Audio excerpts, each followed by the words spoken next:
So it is your number one hit music station. It's Wild 106 and the Wild Wake Up DJ Flashback here with this month's SESLOC Young Change Maker Award recipient. So I'm going to let them get on the mic. Please introduce yourself and tell us what you do. Hi, my name is Jennifer Foss. I own Behind the Barn Consignment, Tack and Supply in Atascadero, and I'm the owner and operator. It's such a pleasure to meet you, Jennifer, and I can't wait to share your story with everybody. It says right here on the sheet, you volunteer and sponsor different charities and organizations throughout the county. Can you tell us about them? Yeah, we work really closely with a lot of our local nonprofits, such as Ruby's Purpose, From the Heart Animal Sanctuary, and the Little Riders program that's ran by Jack's Helping Hand. Over the years, there have been catastrophic fires in California, especially down with the Palisades and the Altadena fire. Can you tell us about the fire convoys that you have organized? And tell us a little bit about the ponies you rescued. So the convoys was actually unintentional, but I was planning on going down to support the relief efforts as an independent. And when I put it out to my universe on social media, other people were like, I would love to come. How can I help? How can I help?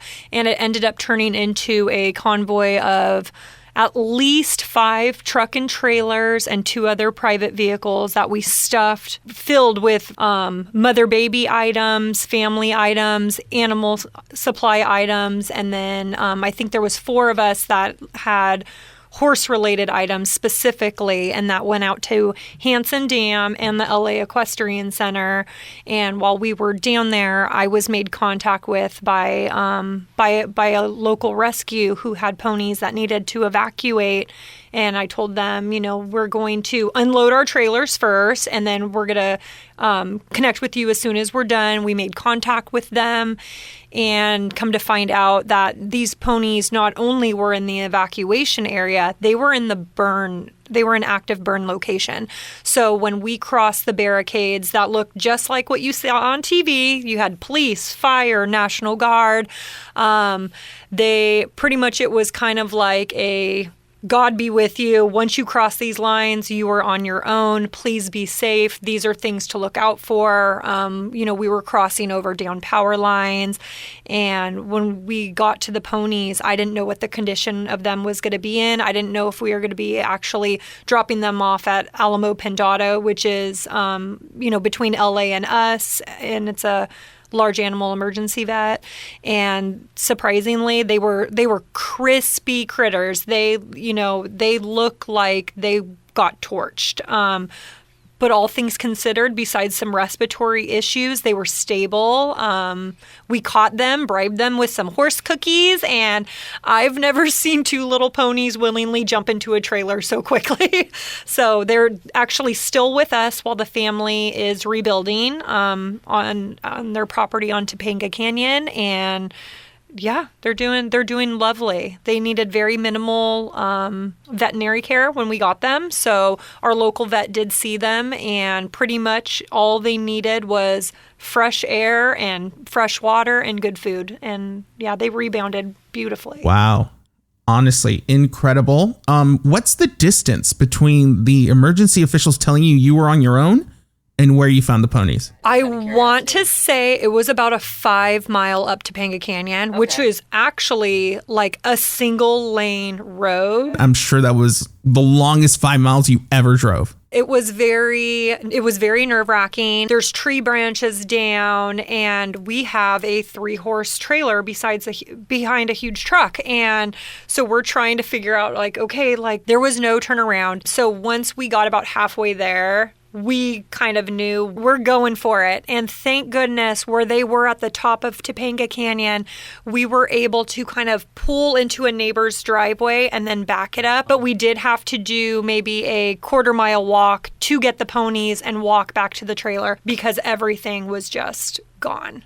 And it looked like Mars. What we saw on TV is exactly what it looked like back there. It was truly devastating. And honestly, Jennifer, your impact in helping rescue ponies in the middle of a wildfire is understated.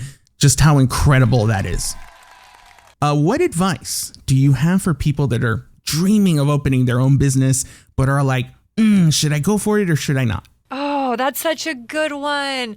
I would say be methodical about it. But if it's something that you're passionate in, dive in. I mean, this was my senior project when I was in high school in my accounting class. So I kind of went through a few different life growths, I guess you can say, and I don't regret any of them. I was a teacher. I taught at-risk toddlers for, goodness, close to 8 years, and that burnt me out, and I went into the medical field. I was a hospice nurse, and then right before COVID happened, I stepped away from that for a few different reasons, and it pretty much came down to, you know what, if I don't do this now, it's not going to happen, and I just kind of went all in, and the support and need from the community was more than I could have ever planned. So on top of everything you got going on, Jennifer, you recently entered into a 100-mile dirt bike race in the Mojave Desert.